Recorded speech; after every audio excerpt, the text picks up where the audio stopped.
Good afternoon, everyone. This is JB of Let's Gulong Pare, and welcome to my YouTube channel, Dr. Tire Philippines. I'm Dr. Tire Philippines, and I also have a Facebook group called Let's Gulong Pare, Kalaman Tungkol sa Gulong by Dr. Tire PH. Okay, enough of that plugging. Now, let's go to the business. Okay, first, I'd like to greet everyone a very Merry Christmas in advance, and also Happy New Year.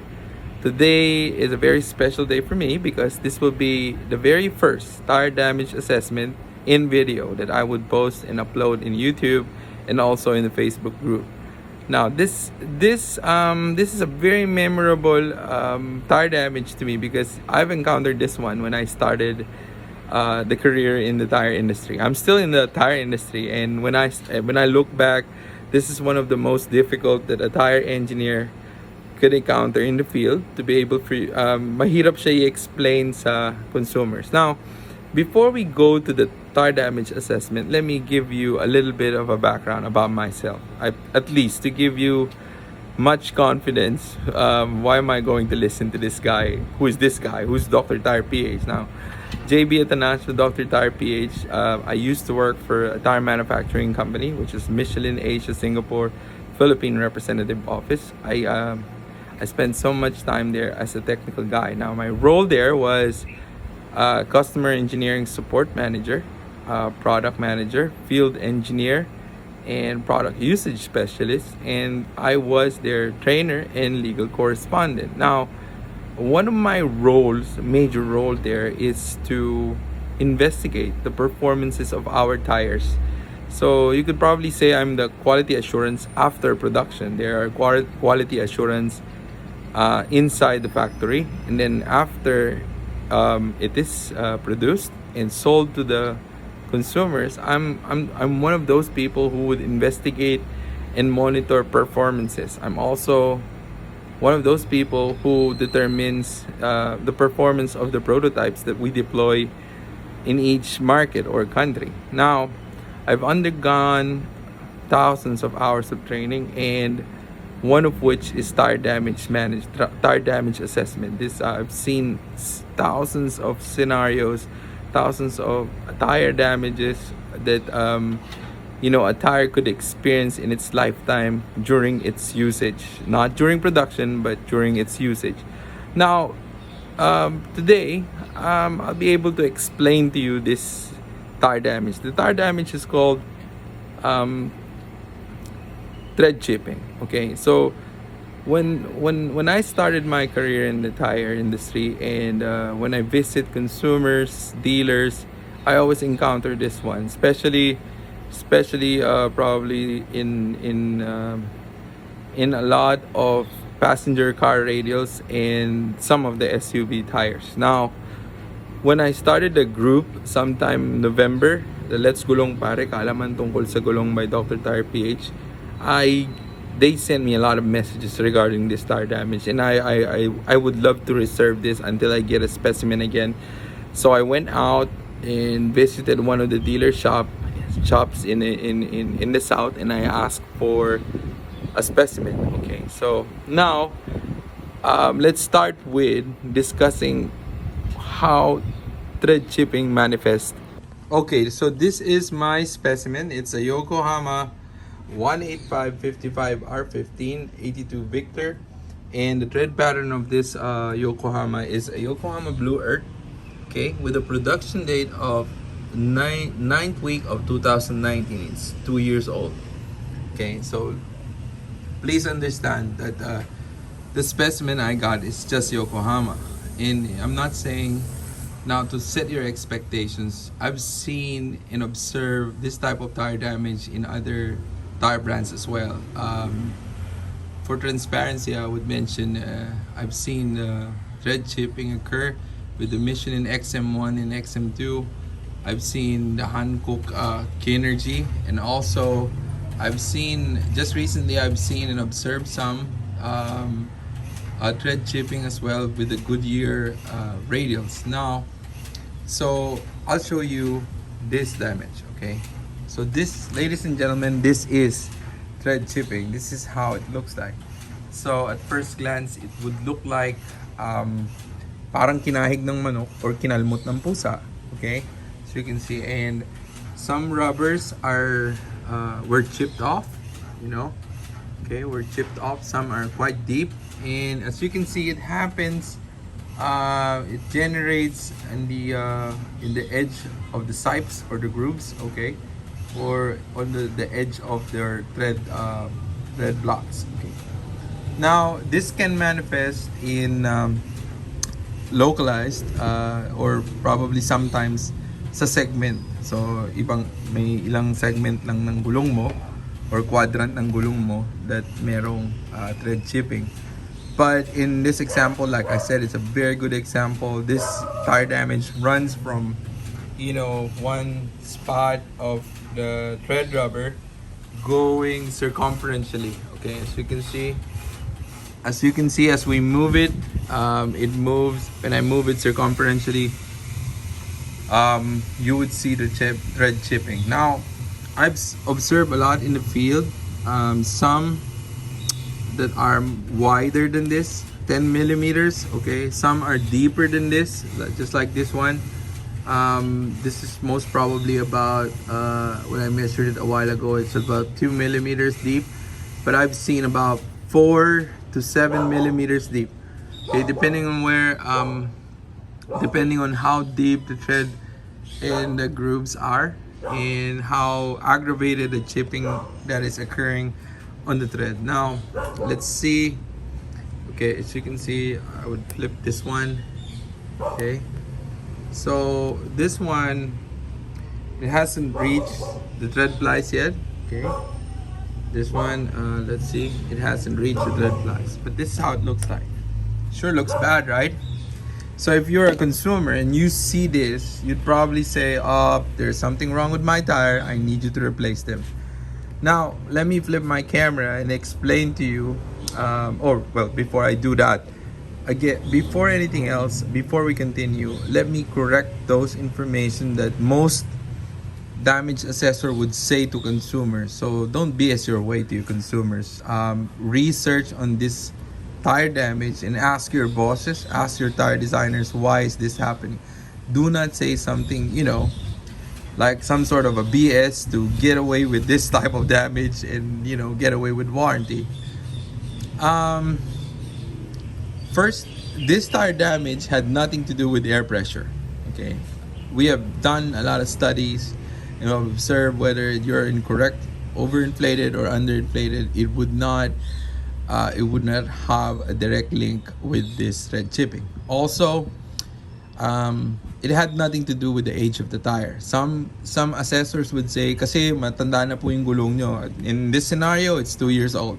Now, if you say 2 years old is very old, then there's something wrong with your manufacturing process, and there's something wrong with your tire. But like I said, let me repeat that it had nothing to do with air pressure. It had nothing to do with the age of the tire. Third, it had nothing to do with the alignment. As you can see, as I measured a while ago, this is roughly the main grooves are only having a discrepancy of 0.3 millimeters, and that's considered to be good wearing. Okay, good wearing. It so happened na meron lang siyang thread chipping. So it had nothing to do with alignment, balance. It had nothing to do with balance, alignment, toe settings, or whatsoever that is involved in the geometric settings of your under chassis. Wala pong kinalaman dyan. Now, let me flip the camera and explain to you so you can see my face. Ano ba talaga ang nangyayari? Or ano bang reason bakit nangyayari itong tire damage that we call thread chipping? Okay guys, now that I've spoken about, or I've shown you the manifestation of a thread chipping or thread scaling, I would now talk about the reason behind it. Okay, first and foremost, you need to know in tire building, okay, you need over 200 materials, okay, to build a tire. So a tire designer should know a specific combination, the appropriate combination for him to be able to build a tire for specific application. Also, guys, you need to know that there in tire building there will be performance trade-offs, or what we call engineering compromise. So engineering compromise happens when you increase a specific trait for an expected performance. There might be some traits or performances that will suffer. To best explain this is your mobile phone. For example, if I wanted to have a very crisp, very high quality display, I can build that as a designer, but the performance drawback will be I would be needing more power to, operate that display. So baka mas mataas ang konsumo mo ng power, or I would increase the battery level that is needed or the battery capacity that is needed to operate such display. Now, in tire designs, for example, if I wanted to increase the number of kilometers, or increase the kilometer run of my tires so it will last longer, I could incorporate more synthetic rubber. However, the performance drawback will be mas madulas siya, and traction. So grip and traction and braking performance will not be as good. Now, the main reason for tread chipping and tread scaling is tire design. Okay, you heard me. I said it. I'm still connected to a tire manufacturer, but I would call this out. Tire design. Tread chipping and tread scaling happens because of tire design. I'm not saying they're bad designs, but again, there could be some performance trade-offs. Okay, now there are three main components that is directly linked, okay, to tread chipping and tread scaling. Okay, number one is your polymers. Okay, the polymers is the blend or the mix that you wanted to incorporate in your tire for you to be able to create a rubber. Okay, now create a rubber mix or rubber compound. Now understand the primary polymers will be your natural rubber, your butadiene rubber, and your styrene butadiene rubber. Okay. Now an example of performance trade-off when it comes to these polymers. If in case if I increase butadiene rubber in my rubber mix, okay, I'd be able to improve my wear resistance. My tires can last longer in terms of kilometers. However, in terms of fatigue performance, okay, or fatigue properties, just like your tensile strength, just like your abrasion resistance, and your resistance against road hazards will be not as good, or will be a little bit on a below par performance. Okay. The second component will be your fillers. Okay. Okay, yung una, polymers. Yung pangalawa, fillers. Okay, the primary fillers are your carbon black. So this explains why your tire is black. Okay, and silica. Okay, now again, a performance trade-off. For example, if I would increase high structure, high quality carbon black in my tire mix, or in my tread mix or tread rubber mix, I'd be able to improve my wear resistance. Okay, again, it would last longer in terms of kilometer, but however, in terms of cracking, okay, there is a sensitivity of the tire rubber in terms of cracks. So I might encounter cracks easily. Okay, now the third component. Okay, well, before I go to the third component, that's why silica was introduced. So it improved crack resistance in the tire mix, okay, in the tread mix. Okay, now the third component rather, is your cure systems. Cure systems is if you mix everything together, if you heat them together, the polymers, the fillers, and the other curing agents, you will form a very insoluble cross links. Okay, and this will form a solid elastic rubber that is now the rubbers that you would use for your tires. Now the cross links, okay, the cross links that I am speaking about a while ago, is derived from sulfur. Okay, sulfur is a good curing agent used by tire manufacturers. Now the number of atoms of sulfur in each crosslinks determines or has a direct link in terms of thread chipping, thread chipping or thread scaling. If you increase number of sulfur atoms in that crosslink, you will be able to improve thread chipping and thread scaling. Okay, now without those combinations, those components that I've mentioned, like I like I said, these are the components that has a direct link to thread chipping and thread scaling. Now let's go back to a little bit of history.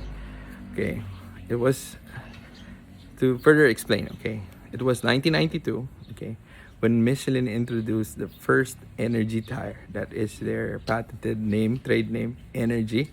Okay, and the main feature of this tire, okay, is the incorporation of silica in as a filler in the thread mix. Okay, so that is the main feature, and there are other features of this tire, but one of the distinct is the introduction of silica in their product mix. Okay, now silica has improved the elasticity and fatigue properties of the thread rubber. um, it now gave the thread rubber less rolling resistance. Okay, so what is rolling resistance? This is the force that acts against your tire when it moves forward.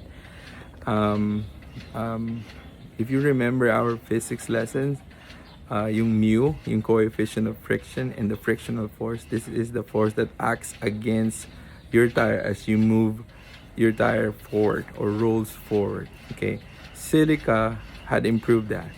It lessens the rolling resistance of your tire. Okay, when you lessen the rolling resistance of your tire, it now gives you a good benefit, which is fuel saving. So you need less fuel or less energy to move this tire forward. So it was introduced by Michelin in 1992. Now after the patent was open, okay, every tire manufacturer wants a skin in the game.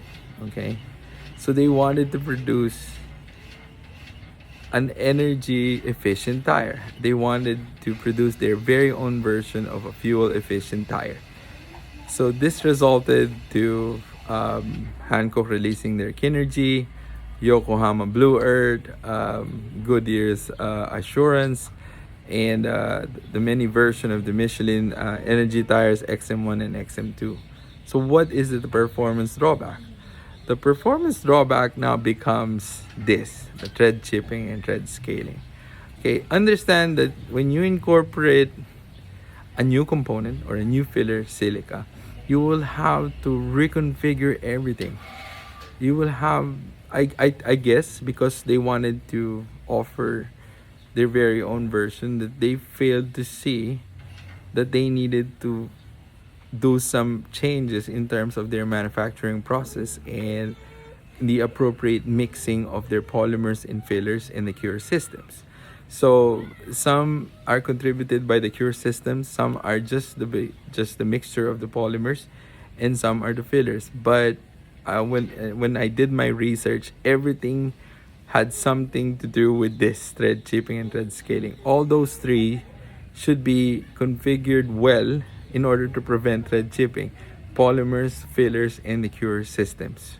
Okay, now you know, but understand, guys, that these manufacturers that I've mentioned, just like Michelin, they've already improved on this one. So when they release their Energy XM2 Plus, or actually the latter version of the XM2, didn't have any of these thread chipping anymore.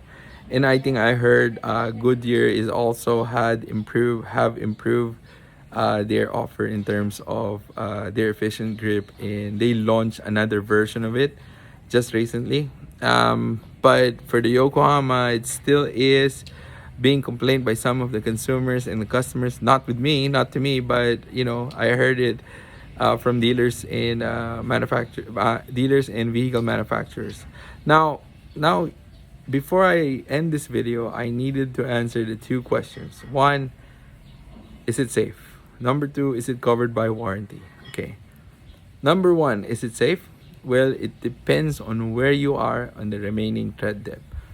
If you are on the 20% remaining tread depth, I would recommend to replace the tire because it might reach the plies. The chipping and the chip offs or the chunking of those thread rubbers might reach the plies. Again, let me say it again. If you're at the 20% remaining tread depth, I would strongly recommend to replace the tire because it might reach the tread plies or under rubbers. Okay. Second, is it covered by the warranty?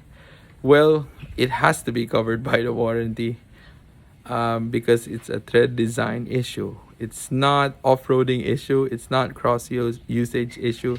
This is a tire design issue. So I think, but to be fair, these manufacturers they cover the warranty for this, and I'm not sure about Yokohama at this point, but I heard Michelin was covering their XM1 and XM2 before. Also, or we did before XM1 and XM2. Um, Hankook is covering that with their launch of the Kinergy. So yes, manufacturers are actually admitting to that tire design flaw. So yes, it is covered by the warranty. So I hope you guys learned from this video, and please subscribe to my YouTube channel, Dr. Tire Philippines. And also, if you have questions, you could write your comments below this video, or you could like and follow our Facebook page, Let's Gulong Pare, kaalaman tungkol sa gulong by Dr. Tire PH, and that's me, Dr. Tire PH. Thank you so much for tuning in, and Merry Christmas. I'll see you again next time. Bye.